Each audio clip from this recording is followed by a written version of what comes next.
The Turnbull government spent $132 million on community development grants in coalition seats in NSW and only $3.5 million in Labour-held electorates in the lead-up to the 2016 election. New figures show the 37-to-1 ratio in NSW pales in comparison to Queensland, where the Turnbull government spent $138 million on community development grants in coalition electorates up to the 2016 election and just over $1 million in Labour-held electorates. Deputy Prime Minister Barnaby Joyce's northern NSW seat of New England, which could be heading for a by-election if the High Court rules against his eligibility as an MP on citizenship grounds, received 13% of the state's entire community grant income up until the 2016 election, according to the figures obtained by Labour. Prime Minister Malcolm Turnbull's blue ribbon seat of Wentworth received up to $12 million in community grants, 9% of the state's allocation,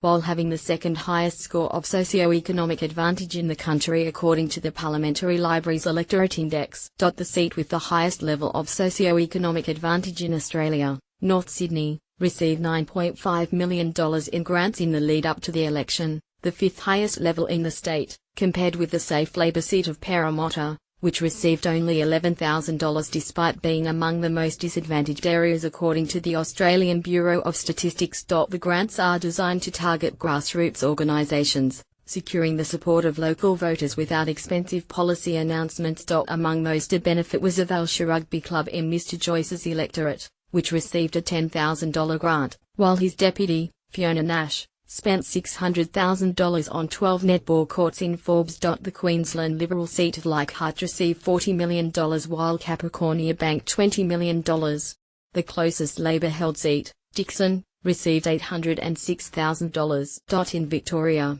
for which a full state breakdown is not available, the Turnbull government gave the marginal Liberal-held seat of Latrobe $6.5 million to restore the historic Puffing Billy steam drain line.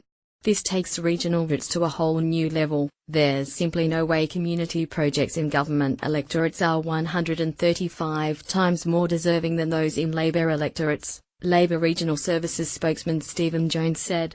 This program is supposed to be about the long-term viability of local communities. Clearly it's been about the long-term viability of the Turnbull government and its senior members.